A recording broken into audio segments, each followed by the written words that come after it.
you again for joining us here on the Shaman's Way podcast. If you have any questions, would like to make a request for a future episode, or if you're looking for other shamanic resources, including free drumming tracks, please visit us at shamansway.net.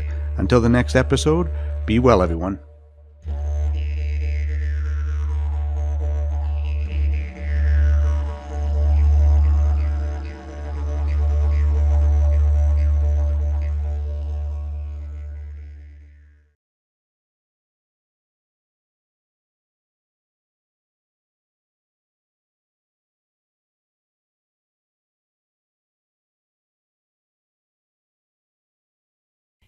Hello everyone, and welcome back to the podcast Shaman's Way.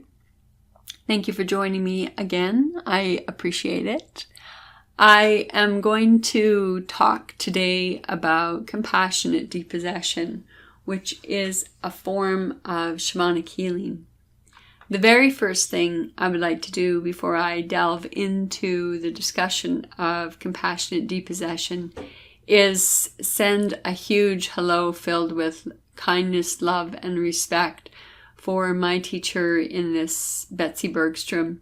If you are interested in learning more techniques on compassionate depossession, I strongly urge you to get a hold of Betsy and take her courses.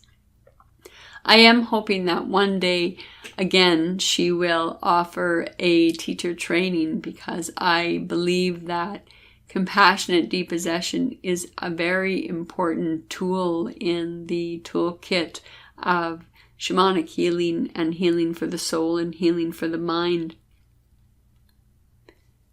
In the meantime, it will be your turn to seek information and healing or techniques from her.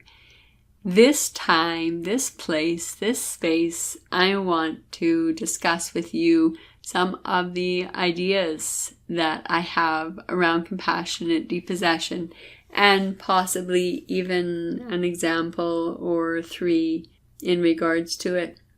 The reason I started to search for something like compassionate depossession was that I came across individuals and healing situations that I did not have the tool to deal with. And one of the tools that I could not do, or what I found, was that when I was doing extraction healing, and extraction healing is removing negative or stuck energies in the body. So removing things from the body, whether through physical manipulation, spiritual manipulation, journey work, whatever. The difference between compassionate depossession and extraction work, I noticed in my extraction work that there were certain, for lack of a better word, that I had at that time, things that I just couldn't get the body to let go of and get the body to heal. So, as a result, what ended up happening was that I looked for something deeper, and that came in the form of healing with Betsy, called compassionate depossession.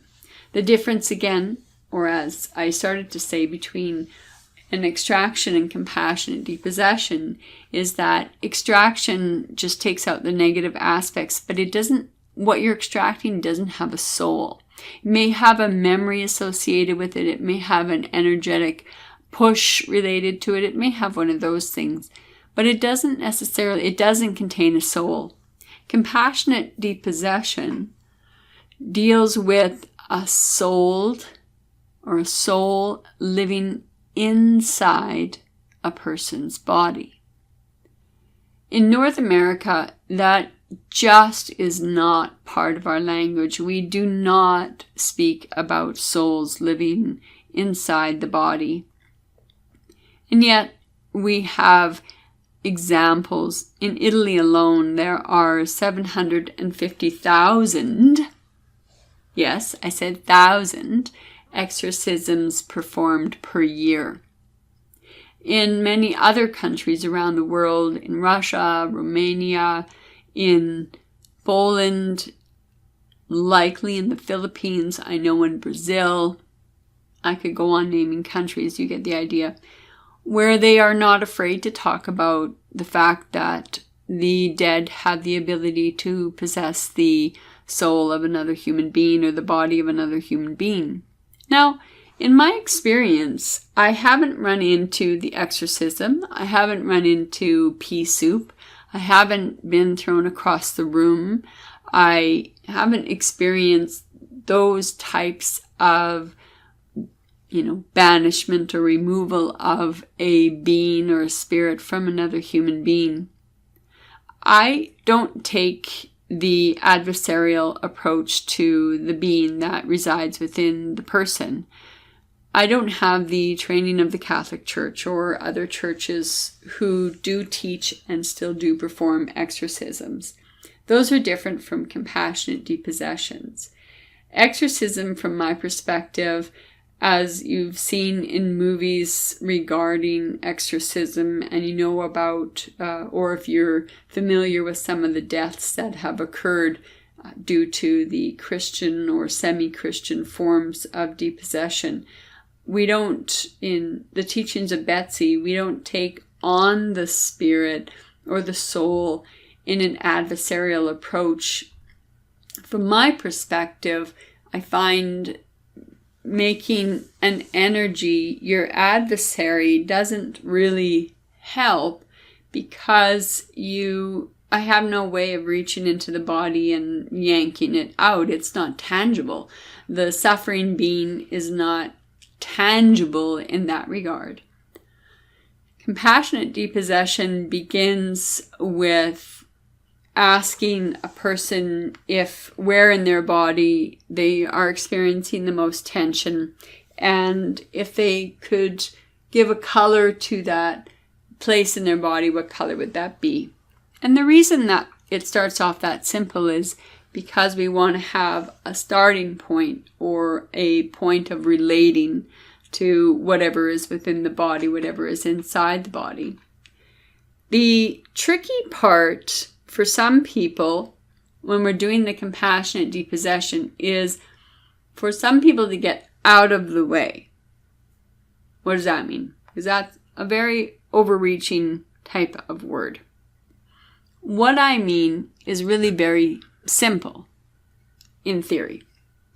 What I mean is that the person who is receiving the compassionate depossession to take their consciousness, per se, and to put it to the side. I liken it to meditation or going to that happy place. In meditation, we wish to quiet the mind. For some people, when we do visualizations, or we're told to do visualizations as a form of relaxation, we send our mind somewhere else. We send our mind to another scene. We send our mind to whatever that would be. And in doing that, we allow space for the suffering being, which in compassionate depossession, the soul that is stuck in the body is referred to as a suffering being. We give room for that suffering being to rise or to take up more space. I have already received permission from the person I'm working with to use their mind and their voice in order to communicate to the suffering being that lives within that person. Now, how does a suffering being happen upon a person? How does possession happen? It's not like it's not like the movies would portray where all of a sudden a person is walking along and they are slapped by something and therefore they're possessed. Or they go into a house and something jumps into their body. Or they go to a ceremony, a Wiccan ceremony, which is often portrayed in our media, right? In our movies, those witches ceremonies. And in doing it incorrectly, the evil spirit takes up residence within the body and starts to wreak havoc. And in wreaking havoc, our perception within our modern media is the crazy eyes, the maniacal behavior, the murderous behavior, or the speaking in different words or different languages. And although these things can occur, possession is such a subtle thing. Oftentimes, I will ask a suffering being when I have the communication established, when did you come to so-and-so? And oftentimes the answer is when they were very small. So when that person was a young person, that suffering being saw that an opportunity to dwell within the human body. The lighter the soul, my understanding is that the lighter the soul, they create more light, more energy, and that is what the suffering being requires in order to continue to exist on this plane. Because they're not supposed to exist on this plane anymore. They're supposed to go to wherever it is they're supposed to go, whether that's the lower world, the upper worlds, the heavens, some other place. I mean, there are many different places I've discovered over the years that suffering beings come from. And it often changes people very subtly. So there may be a change in aloof. So a child may have been really playful, all of a sudden becoming, or very slowly becoming more shy. Or a child having no anxiety to, within a very few short weeks, waking up screaming, terrified, an inability to sleep, an inability to rationalize. These can be signs and symptoms.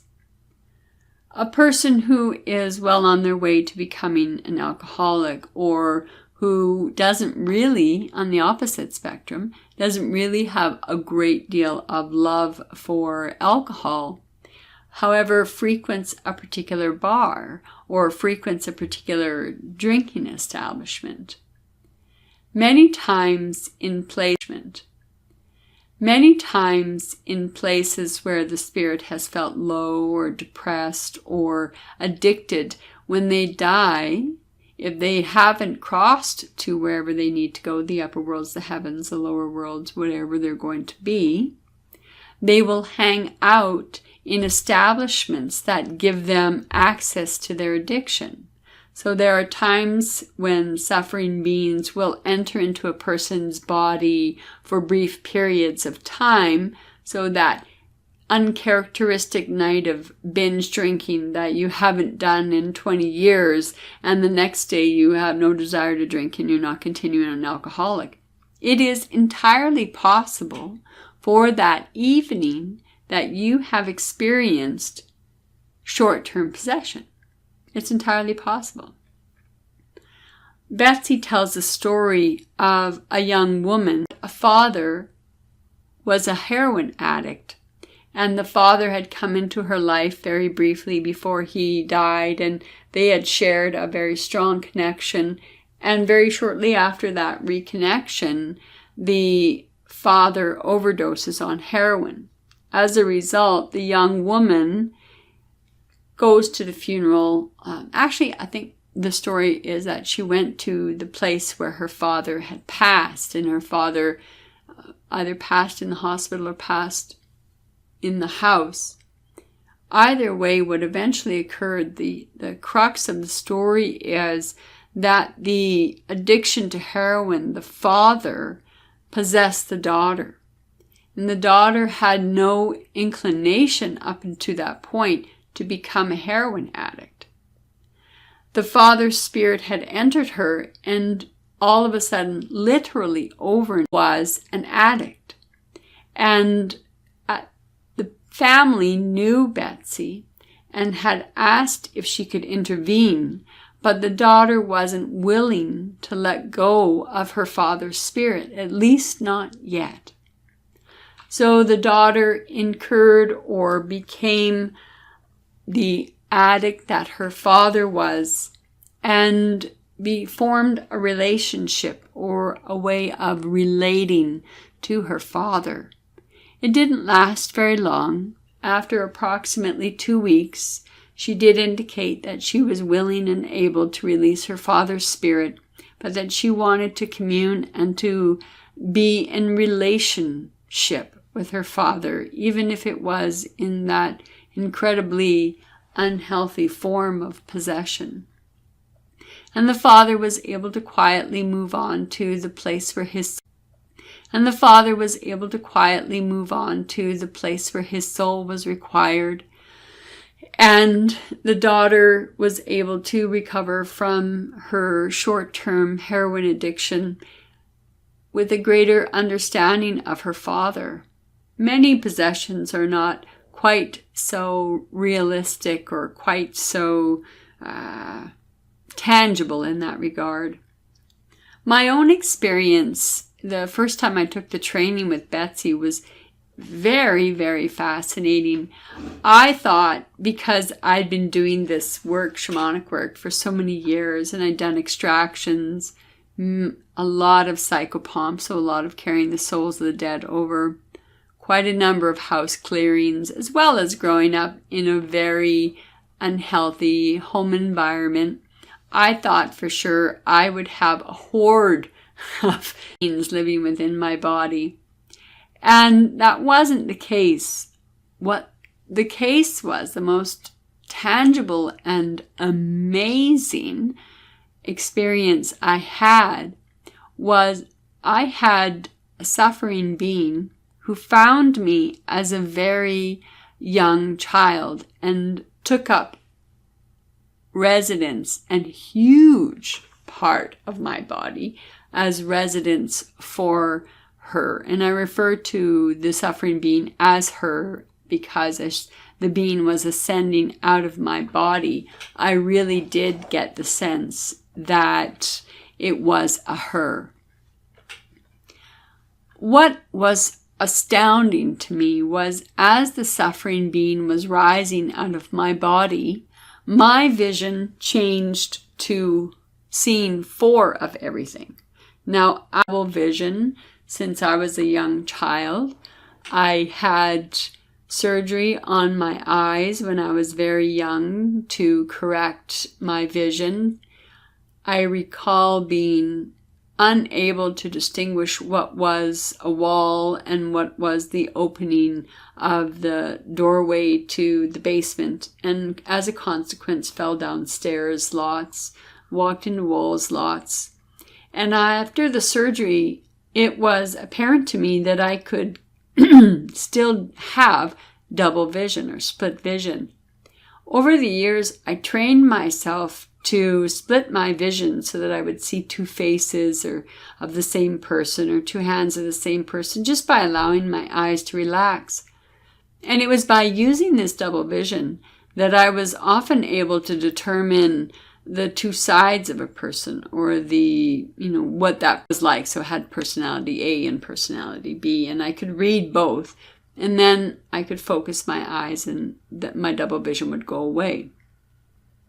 When this suffering being was ascending, what I encountered were four. Like I said, I had four vision. And I remember closing my eyes thinking, oh, it's just the tears. And closing my eyes and opening my eyes and still could see four of everything. I closed my eyes. I gently shook my head thinking maybe my visual cortex was stuck in some position or my eyes were stuck. And I opened my eyes and there was still four of everything. At this point in time, the person who was performing the compassionate depossession for me was having a dialogue with the suffering being that was residing within me. And the suffering being was indicating that it came to fill up the void or the spaces in my body to keep me safe from other beings, or to keep me safe from the violence and the cruelty that was very prevalent in my home. I found it amazing as the being was ascending how my body felt as though it was changing. It felt as though it was changing from being very full to being almost porous in a sense. And as the being lifted up out of my head, it slowly took away the vision of four, and I returned to having just singular vision. I have maintained my double vision, but I am confident that my ability to read people by splitting my eyes and splitting my vision came directly from that suffering being. What I also found out after the compassionate depossession became one of my most fundamental rules for any healing work.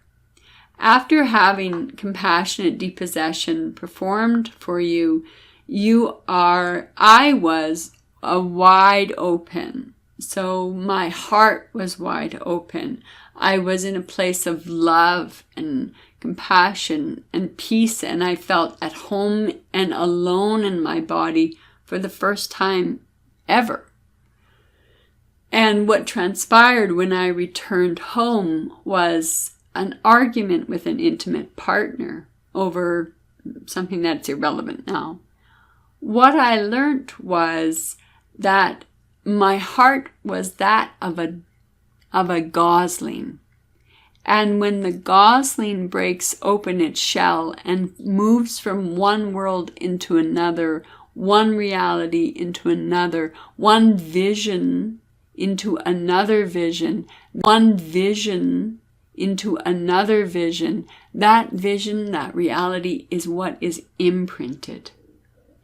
That argument with my intimate partner imprinted on me, and that became the basis for our relationship after. And it didn't take long after that argument for the relationship that was so strong and I really thought was a forever relationship to fully disintegrate.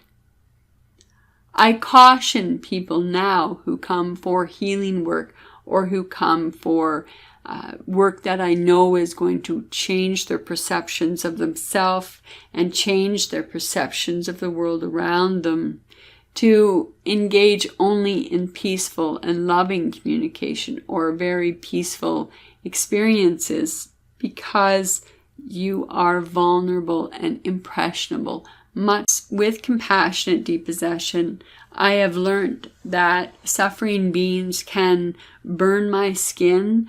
They can dehydrate my skin. I have had the temperature in my room. I have one of those clocks that has the ability to read the temperature in the room. So the temperature in less than 30 minutes went up 7 degrees in my room.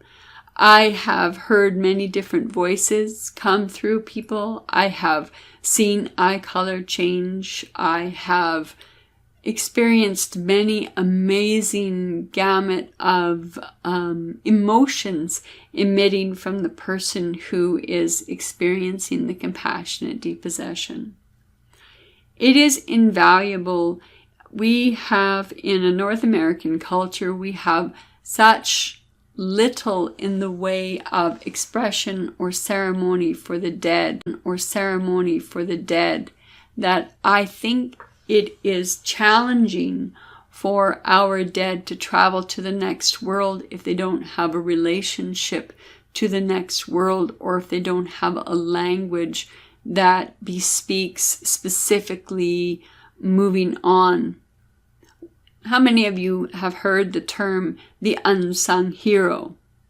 The unsung hero is a warrior who dies in battle who was never sung for, and therefore it has become part of our lexicon for someone who has made great sacrifice but has never been recognized. Hence, the unsung hero. In our very own funerals, we are often shushed if we are crying or if we are exuberant in our grief.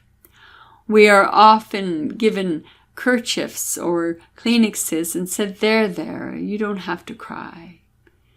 We have ways of diminishing death, and in those ways of diminishing death, we unknowingly take away the energy required by some of our dying mates, some of our dying family members to reach the other side. Sometimes our souls are very attached to things, such as I mentioned earlier, addiction. Others are attached to places. So how many homes do you know are haunted? How many castles are haunted? How many families are haunted that have wealth or a great love? So there are many reasons why a soul would not wish to carry on. Another reason for not wishing to carry on could be that there is someone in the family who simply cannot let go of you, who grieve for years and years and years. And that may be an aspect. Now, I know that goes contrary to what I just said moments ago about our culture not having the ability to encourage death rituals. So I know that I'm speaking out of both sides of my mouth, but I think the funeral aspect is that collective celebration of the soul, that collective celebration of the soul, creating energy enough for that soul to be able to pass peacefully and into the next world. If we hang on, then there may be angels and there may be beings who truly are trying to bring that soul across.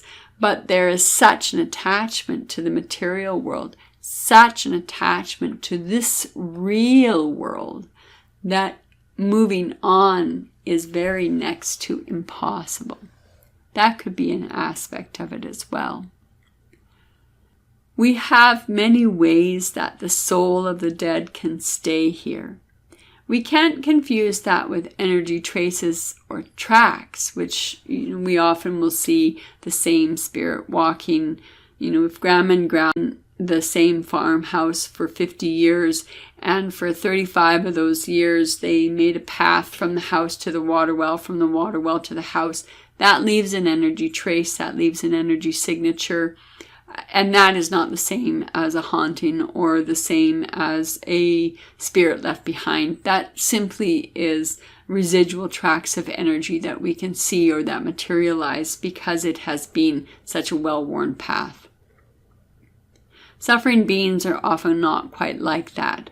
Sometimes a suffering being passes from person to person or generation to generation. Adam Crabtree wrote the book The Multiple Man. And in The Multiple Man, he also gives descriptions of spirits that have passed down through the generations of the family.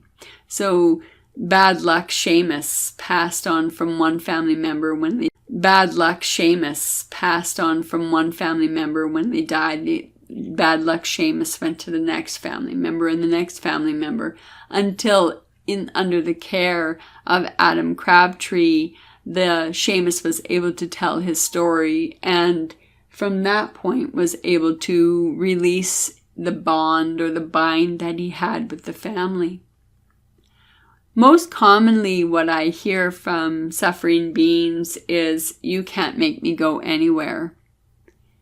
And if it was an adversarial relationship, you're right. It would take 3 days and a lot of prayers and holy water and many other things to release that suffering being. But in this case, it's generally a process of allowing that spirit to remember that they are divine and to remember and recall that they come from a place that is perfect, a place that they have that light within their own soul. And even if they haven't seen that divine spark of light for centuries, for some, it is always accessible and it is always able to grow and to move on. There are also tricky spirits in compassionate depossession who go through all the motions and the moves of the tears on the person's face, and oh yes, I can feel myself lighting, and oh yes, I can see my bright light growing, and they are fooling you and they're not going anywhere. And then unfortunately the patient comes back and says, "I have no change," and so then we change our tactic. However, I really do wish to say that most spirits are very ready to move home, whatever home looks like.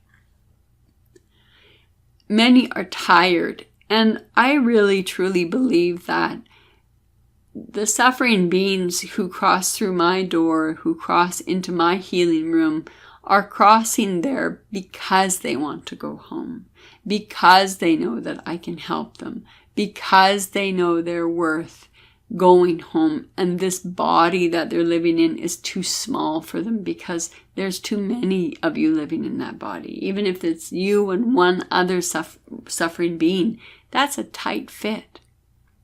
I know after my initial compassionate depossession, I changed in many ways. My wardrobe changed. I truly felt for a couple of weeks like I didn't know who I was anymore. And the world looked complete. Was the negative self-talk that had gone on within my own brain, within my own psyche, had upwards of 80% disappeared. And it has never come back. So the way that I used to speak to myself, or the way that one of the two suffering beings that lived in my body spoke to me, was incredibly brutal, with no compassion, no love, no sense of relief for some of the trauma and the drama that I put myself through. And I know I'm not the only person in the world who had a negative speaking voice living inside my head. So these are some of my thoughts, rambly as they may be, on compassionate depossession. I haven't met as they may be. On compassionate depossession, I haven't met one person yet who doesn't have a suffering being living in them, but I have met many people who don't believe they have a suffering being living inside of them. I have met many people who can't get out of the way enough for me to remove a suffering being. And I think that stems primarily from the inability to let go, or the inability to trust somebody else to see truly inside of them. I have seen many suffering beings weep with absolute relief and absolute joy to get out of here. I have encountered many different types of stories as to why suffering beings are here and how we can release them. Some come from the heavens, some come from the earth, and some come from places I've never seen. Many experiences that confirm my experience of suffering beings than I have that have not. I hope you have found this to be interesting, and I hope you have found this to be informative. And if it is something that resonates with you, you may wish to seek out training, or you may wish to seek out a healer who can perform a compassionate depossession for you. And as always, I end this podcast with gratitude for your listening ear, for showing up, and for helping me to find new topics to chat on. I do hope if this interests you and you would like to hear more or know more, that you let us know, and we will endeavor to